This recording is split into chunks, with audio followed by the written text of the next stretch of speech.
So we're now taxiing out to the hold short of the runway. What we're going to do is we're going to get to the holding point of the runway and we're going to do everything we should have done after we pushed back, because that was a taxiing demo. So let's go all the way to the end of the runway and talk about that. And while we're on there, we're going to talk about what we're going to do for takeoff, okay? So takeoff it's not that complex. So what we have is we have the modes already armed. PCIM, nav, TRP is in flex, it automatically swap. And we're going to set the flaps, we're going to set the auto brakes, and we're going to arm the spoilers. And we have a takeoff config test in the A300 that tests quite a few items. Things that it doesn't test that you'd think it would test: if the auto brakes aren't set, it won't give you a warning. If the spoilers aren't armed, it won't give you a warning. Same as modern Airbus family aircraft, actually, because it doesn't look at them, because you can be sent with them broken. So they can send you on a normal day out with passengers or cargo or whatever, with them not working. That's allowed. So it can't be part of the test if you can be allowed to be sent with it not working, if that makes sense. Because then when you're sent, you'll get a warning every time you take off, which doesn't make sense. So it tests for a fair few parameters: engine temperature, pitch trim, all this sort of stuff, and you'll get a warning if it's not happy. So what we do for takeoff, we set all that, line up on the runway. You actually don't have to wait for the engines to spool up to 40%. You can do it. Some operators did, some operators didn't, but you'll see that this aircraft spools very, very slowly. So we need to press, we line up with the runway, everything's done, all of our flows are done, and then we're going to take off. So we need to press the toga button. Now, where is the toga button? There's two of them in the aircraft. One is here. You can see the click spot even in the dark. It's quite hard to see, but it's there. And the other one is right here. You might be asking me, like, why is it there? Well, in reality, you put your hand on the thrust lever, and then you can inside finger or whatever, it makes sense ergonomically, you can click it.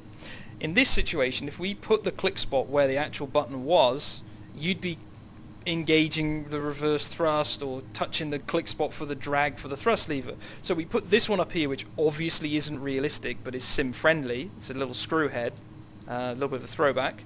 And the other one is the big screw is the click spot, because that's the closest to the toga button. It's up to you. They do the same thing, okay? They do exactly the same thing. So we'll come up to the Cat 3 holding point now. So I'm just going to slightly, I have pretty bad brakes at the moment. Like, they're quite jerky. That's me, because I have just a little bit of a click button to try and slow us down. So what I'm going to do is just bring the speed down, come to a stop, and then we'll continue the conversation. Alright, so now we're holding short of the runway, we can continue talking a little bit more. So we've talked about the toga button, and then what's going to happen is we're going to get on the FMAs, thrust is going to enunciate on the left side because the auto thrust system is taking over. It's going to set the N1 that we have here, so 98.9 is what we're looking for on the engines. If we selected toga, it would go for 99.9. And if we leave it in auto, then it's going to use toga because it has no flex temperature. That makes sense, I think. And then what we're going to see up on the top of the FMAs, we'll see what we get when we're there. And then we're going to be expecting it to follow. If we had the ILS tuned, you'd get that runway mode, but we're not going to get that. And then we're going to get the SRS mode engaging. I don't want to delve down too much in detail with this, but it's basically going to allow us to follow that V2 speed that we have set here, so that's automatic. You'll see the flight directors go up. If you take off without pressing the toga button, the aircraft doesn't really know that you're taking off, so it's not very happy, and you'll get very, very odd flight director guidance. As we said today, we're going to be doing a profile takeoff, so then what we're going to expect to see is at 1,000 feet, it'll automatically engage profile, it'll automatically come to climb, and then we'll start to accelerate. We can then start retracting the flaps. So our takeoff today, remember all the way back to like months and months ago, is we were going to use 15.0. So we need to set the flaps. I can do that by pressing number 2 on the keyboard or clicking them. So you can hear click, and we can see the enunciator here, 15.0, so slats, no flaps. We also need to arm the auto brake, set that to max, and we'll talk about that one in a second. Next thing is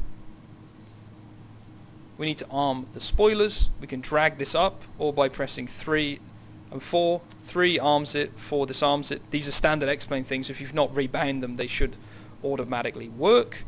Next thing we want to do is set the takeoff trim. So if we look here, we have a trim of 1.2 down. Now the easiest way to do this is like this, is you can actually see the trim wheel here, 1 down, 2 down, and you can click the button here. You can do it on your joystick if you want, that's fine, if you have a trim button on there, but you can just click it like this. So I want to go down, so you can see I get the down arrow.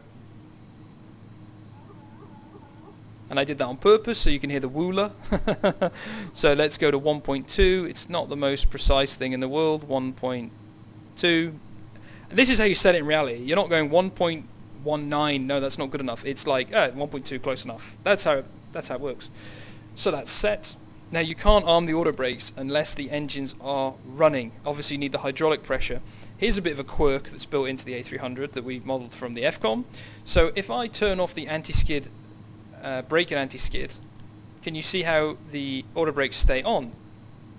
That doesn't make sense because I've turned them off. They shouldn't work. Now if I release the parking brake, then the light will go off. That's how it works. It remains in that state until the parking brake is off. If the parking brake was already off, the light would go out straight away. You can try that one on your own. So I'm going to put it back where it needs to be because I don't want to cause chaos. So let's look at the overhead for what we need to do before we line up. So taking a look at the overhead, we need to make sure the strobes are on. Nose light we're going to put to takeoff. Going to put these landing lights to takeoff. Wing light can remain off. Nav to 1. Runway turn off on. And the beacon obviously should have been on for start. Again, this is not an SOP lesson. This is to do with how the aircraft works, not how to fly it as necessarily. Much better videos online for that.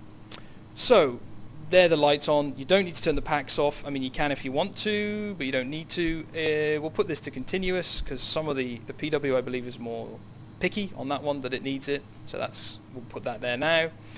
Everything else looks good to go. Lights are on. We'll put the seatbelt signs on and put those on. You can hear them coming on the back. Not that there's anyone there, it's just a load of cargo.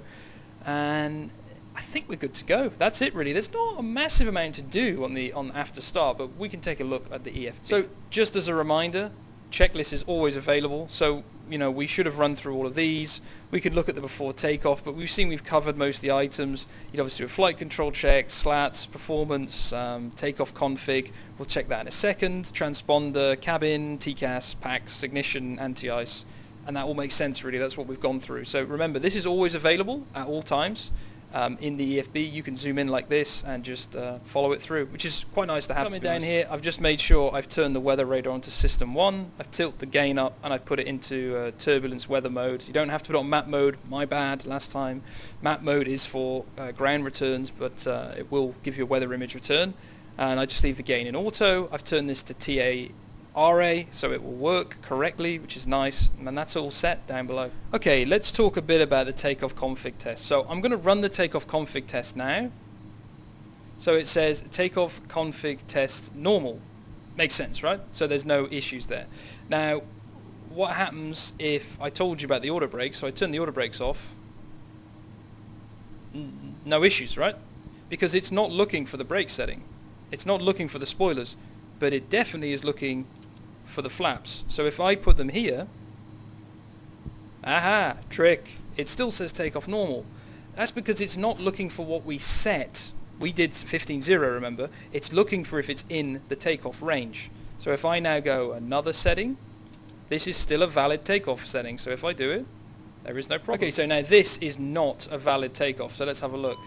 So here we go. We got flaps not in takeoff configuration, slats not in takeoff configuration.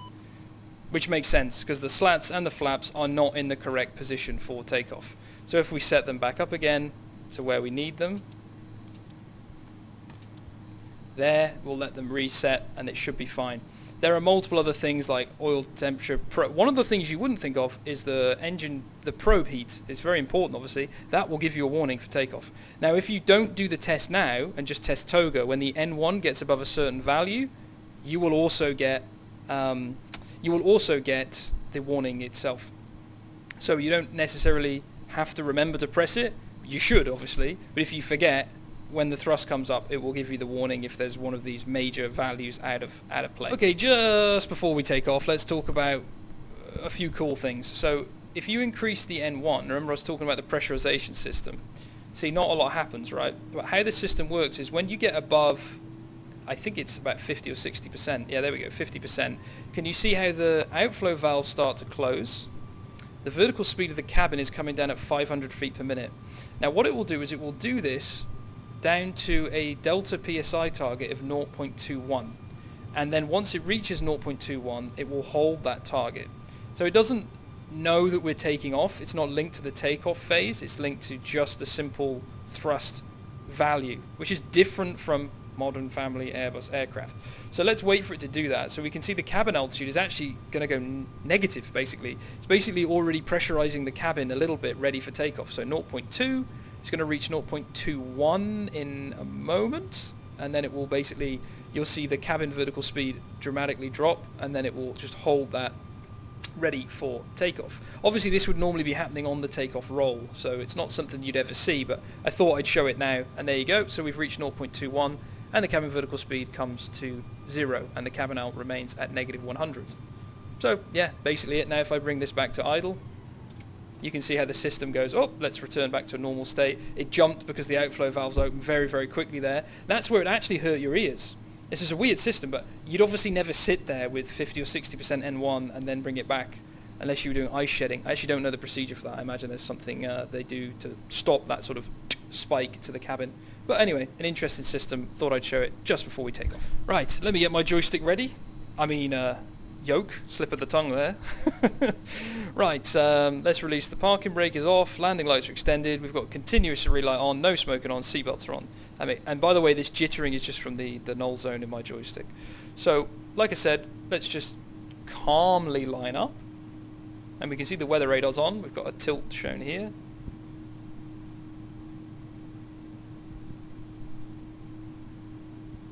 How bad is this lineup going to be on a scale of 1 to 10? What do people think? I think it's going to be an 8 in terms of badness. So depends how you want to look at that scale, an 8 or a 2, whatever you want to say. So let's have a look.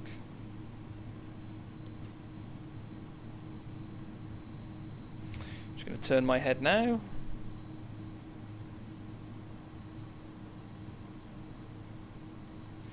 Just going to take it safely. But I'm at idle now, remember, because she likes to taxi idle, as we talked about with the weight and all that sort of jazz.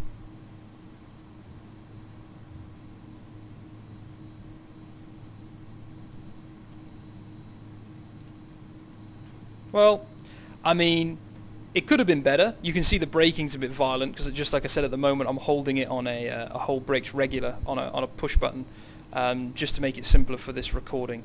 So I'm not going to go over the actions again. We're ready to go. I'm just going to take off and I'm going to call what I see. Not the correct calls, but just, you know, what we're doing and what we're seeing, okay? Right, so, takeoff. Thrust SRS, which we talked about.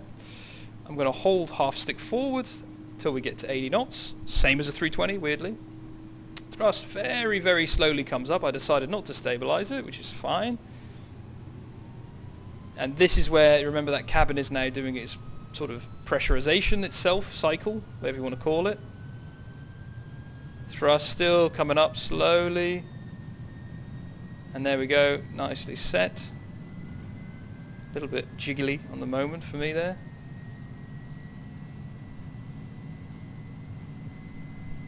Okay, 80 knots, slowly released by 100 knots. 100 knots. Makes sense. We're waiting for our V1 speed, which we've got there of 158 knots. Nearly there, 158. Slow, nice gentle rotation. Rotate up, start to follow the flight directors. Little blip of trim. Okay, now we've got a nicely trimmed, let go of it. We've got a positive climb. First of all, lazy pilot, going to put the autopilot in. Gear up. So let's pause. Pause. This is going to happen very, very quickly.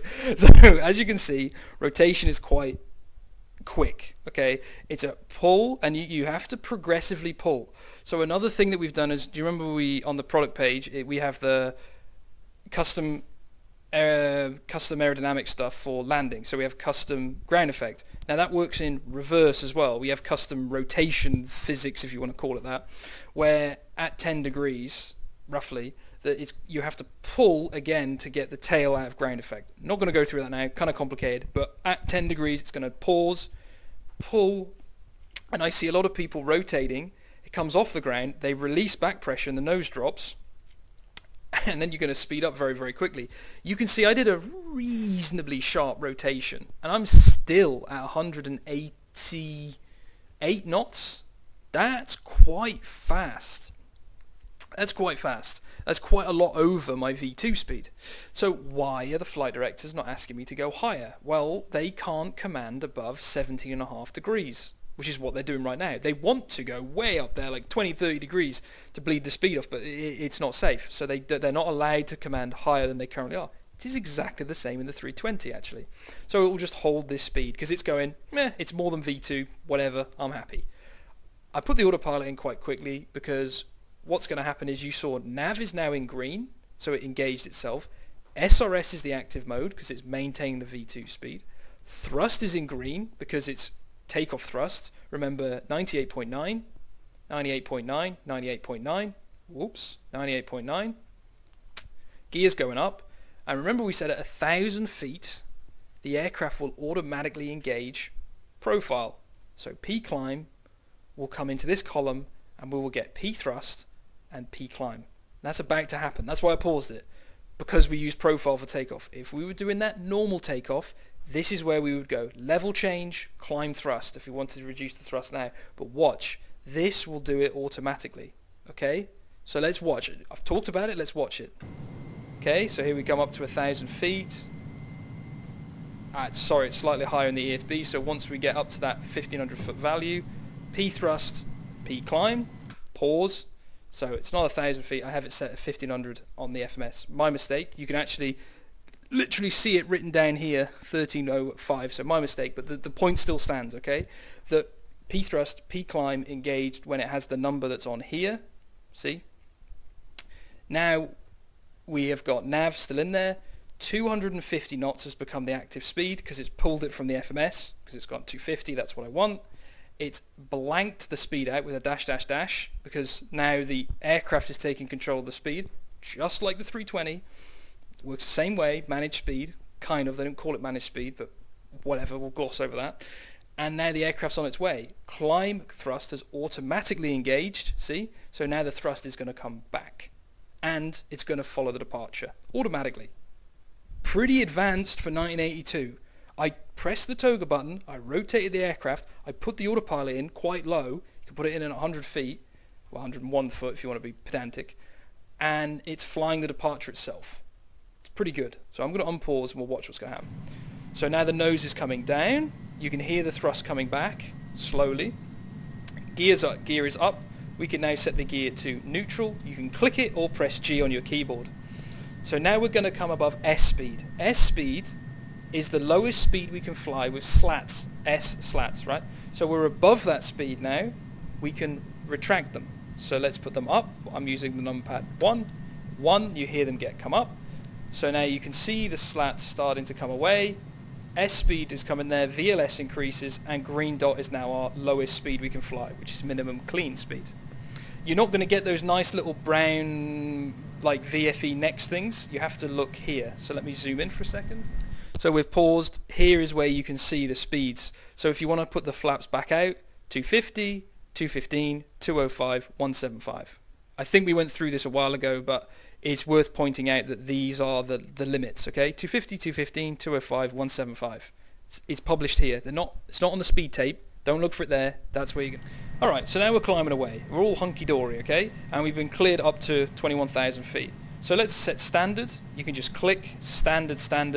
I have all the barometers linked, so now you can see that this has changed to flight level 210. So if I set that back by setting the thing to the side, 21,000, flight level 210. Yeah? Makes sense? Makes sense? Right, okay, good.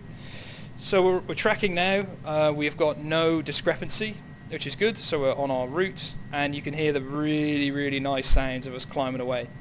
Now let's quickly talk. So it's going to turn now towards here. And I'm going to shortly be doing a direct to show you how that works in the air, but we'll let the aircraft do what it needs to do. So if I wanted to climb a bit quicker, I could press MCT. So can you see how the thrust increases based on that? See? So the thrust has gone up, climb rate has increased, and I can go back to climb. Now remember, you must remember to set it back to auto, because then it takes what mode it is from the FMS, okay? So climb, cruise, blah blah blah blah blah. That's the one you should really leave it in. But if you ever think, you know what, I want a bit of a boost of climb rate, why on earth you would think that in the A300, I don't know. You can set MCT or Toga, but remember, Toga you shouldn't really use. So there we go. And this is based on the outside air temperature, so it scales. So we're approaching flight level 100, so normal thing's going to happen. It's going to take the speed from the FMS for cruise, 318 knots. Nose comes down and it starts to accelerate. And that's really it. You can see it's starting to turn en route. Now, another thing to note, pause. I don't know why I'm saying pause and then pressing pause. Whatever. Anyway, bank angle limiter. And I've seen people saying it's not respecting the limit. No, it won't respect the limit. If you're in nav, or if you're in lock star, or VOR star, a few other modes, it is not going to respect the bank limit you set here. It's going to go to 30. If you're in heading select, the maximum bank it can do is 25, and also you can set it to 15. So you can set it, but you have, if you're in nav, it disregards it. It's just how it works. Bit weird, but that's how it works. So let's continue. Actually, right, before we continue, let's talk about what I'm going to do next. You can see I'm going towards Tango November Tango, and it's a bit of a weird turn. So in a 320, it would draw this quite neatly. It would probably draw it like this, and then it would draw like a thing like this, and that's how it would draw it. Here it's just going to draw it like this. So it would overfly it, it would turn like this, and it would come back. But it just, whenever it's flying it, it just looks like really wrong. Because basically, you can't really tell what it's doing, because it's not drawing what it's doing, and it ends up just kind of becoming a bit of a mess. And obviously this is an extremely, you wouldn't do this in reality in terms of the turn. But it could do it. It can cope with this. But something to be aware of, that it will look weird when doing it. But it will do it. But we're going to go direct to a point on our flight plan, because that's what we wanted to do anyway. So let's unpause and talk about that now. So how do we go direct to? I'm going to pop this out so we can see it. So direct to. Now I could go direct to Trent. So let's do that for start. So I click here. You can see this is the direct to inserted, but you click on the right side to insert it. Now we're going direct to Tango November Tango, which makes sense, straight ahead of us. But now if I want to go direct to Avant, I select it. Don't click this one, you just have to line select it here. You click insert. Now, let's pause again. You're saying to me, I've been lied. I've been bamboozled. You said the A300 can't draw curves. What is this? Well, that is a curve. So, okay. So, I can back up a bit. It can't draw curves on the flight plan, but it can draw curves for a direct to. But they're very basic. Same for a hold. It's not the most dynamic thing in the world. When you click the direct to, it draws an arc based on your current speed, right? So our current speed. So if we accelerate, which is what we're doing now, we can expect to go a bit wide, but we'll probably be okay because it has a bit of a margin built in. So you can end up going a bit wide. The 320 actually is exactly the same, weirdly enough. If you go direct to and accelerate in a turn, it will overshoot the line, even the drawn curve line in front of you for a direct to. So the system remains unchanged, even for an aircraft rolling off the production line today. It's just more apparent with the A300 because of the speed of the thing. So now I've gone direct to, you can see it's given us 132.6 miles. Let's pop that out. 166, that's the bearing towards it, which kind of makes sense, I guess. And you can see this is called the TP, which is the turn point. So the turn point is there, and we're going to roll out and head towards it. That's it, basically. And that's how you do a direct to. It's really not complicated. You can type in something manually, like Tango November Tango. We could go direct to there. Or you could type in a waypoint that isn't on your flight plan and it will go direct there, but it's going to cause sequencing issues. We talked about that, I think, a bit way before. It's fairly standard stuff with airliners, right? So let's go back to flying. And we can see now it's turning. It's going all the way over to that 30 degrees bank limit because it can't go any more than the limit.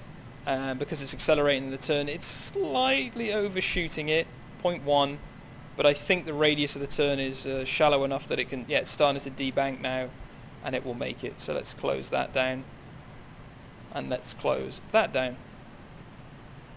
So here we go, we're accelerating now. One thing to note, if you have a cruise level of flight level 50, 60, anything below flight level 100, it will not respect 250 below 10. So if you're doing a short ferry flight and you level off at flight level 80, you will have to intervene with selecting the speed. So let's talk about that quickly. I'm paused again.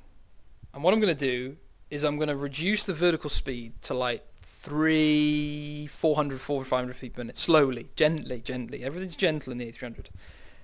Because I want chance to explain some other modes. Otherwise we're going to get to cruise before I can explain anything, because it's still climbing at 4,000 feet per minute, because it has an insane climb rate. So first of all, I want to talk about it, then I'm going to use the vertical speed, then we'll see it in action.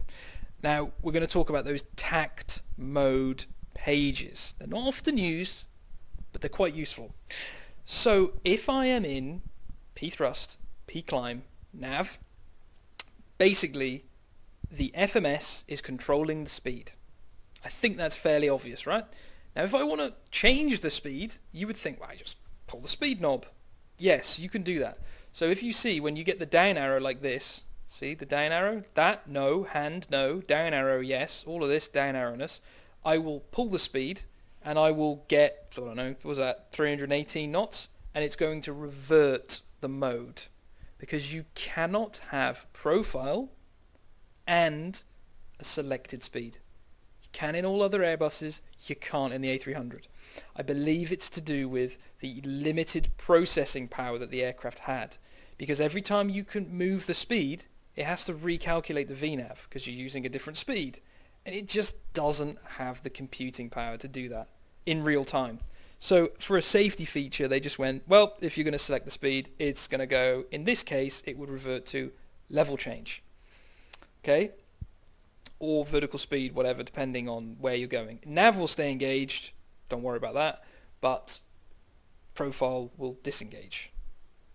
Makes sense? I think it makes sense. We'll show it in a second. So you're going to say to me, well, what happens if ATC tell me, okay, I want you to cruise at whatever speed, or let's just say in this case, I want you to expedite. I don't think they'd say expedite, that's a bit silly. Let's just say, can you cruise at, or can you climb at 310 knots, no greater than, which is obviously going to slightly expedite the climb because it's a little bit slower, but that's fine. They could say that. So you would say, oh, I just select the speed. Yeah, you could do that. Or you could use the tact page, the tactical mode. So you're tactically intervening with the profile mode. So you can have a few options. Let's take a look. I've popped out the tactical page and I've left it paused. So what are we looking at here? It's got predictions 2, flight level 210, but we're in a turn, so it's not doing the predictions because it's going to roll out and then do them. We've got a few options. Econ, max climb, speed. Makes sense. Econ is the speed from the FMS. Okay? So if you put Costinix 0 in, it will adjust this speed. If you put Costinix 100, it will adjust this speed because it's the speed from the FMS.